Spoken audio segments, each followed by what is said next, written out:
Okay, in verse 3 we have another analogy. He says, action cannot destroy ignorance as it is not opposed to ignorance. Knowledge alone destroys ignorance as light destroys deep darkness. So the second analogy is this: light destroys darkness. So if you look at the final paragraph of the commentary for verse 3, he takes the idea of a cave that has been blocked off from sunlight for 1,000 years, say. He says there that no matter how long that darkness has been there, no matter how deep and profound that absence of light has been, the moment we strike a light, the darkness flees. So the spiritual disciplines are actions. We are performing these things at the level of the body, as it were. The point here is that the gross cannot remove the subtle. The idea of gross and subtle encompasses two aspects.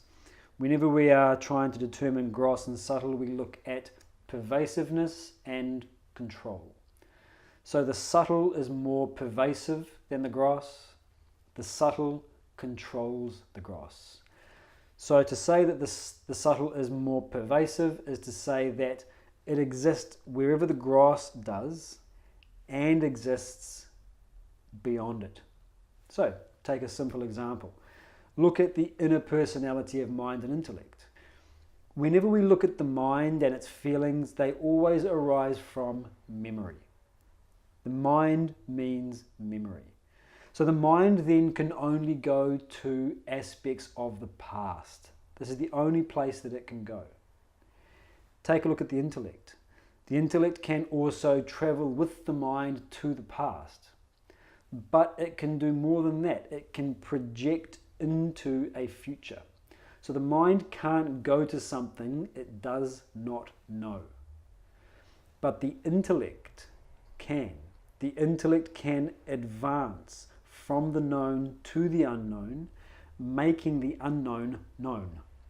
It then becomes, as it were, part of the mind. Now the mind can go to it.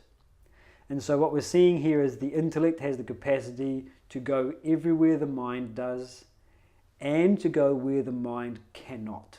Hence, it is more pervasive. The second aspect is control. So when we talk about control, what we're discussing essentially is a direction of causation. If A happens at the subtler level, you will get B at the grosser level, but not necessarily the other way around. So these are the two aspects that we're talking about. So how does it relate to the verse?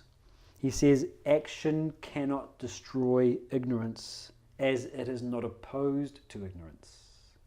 Ignorance refers to ignorance of self, what he elsewhere describes as non-apprehension of self. So this word self, denoted with a capital S, if you look at verse 3 of the commentary, he uses this phrase, your essential being. A similar phrase was used in the invocation. He says, early morning I contemplate upon the essential self, as opposed to a non-essential self, a persona, a role, an identity which is changing, which is limited, which is constrained, which is temporary. All of these are relative, changing, non-essential. And we have not grasped the underlying essence of all of those roles and identities. The inability for us to apprehend that underlying essence, he says, this is the problem. This is ignorance. This is the non-apprehension of self.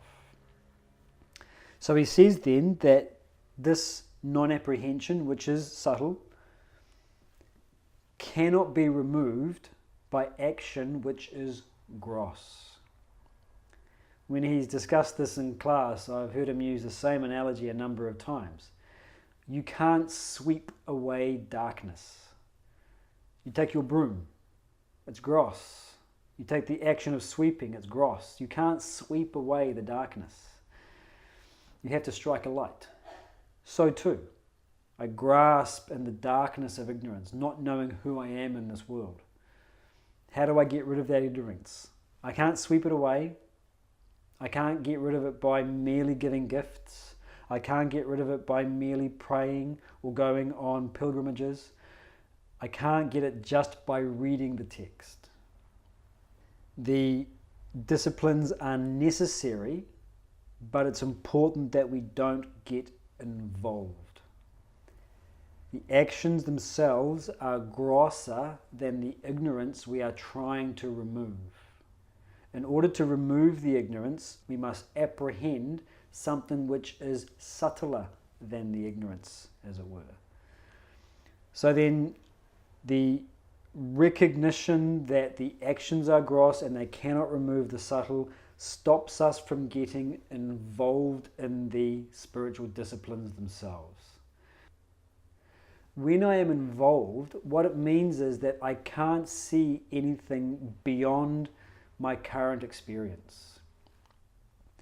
So then, from a practical perspective, what does it mean with regards to our spiritual disciplines? It means recognizing that the actions are a means to an end. So when we recognize the end, distinct and different from the means, we are being objective. If we lose sight of that ideal of gaining self-knowledge, then the practices themselves become something that we get involved in and attached to. As good as the practices can be, they in and of themselves are not the thing that we are striving for. Keep in the mind the goal to be achieved, the end to be achieved.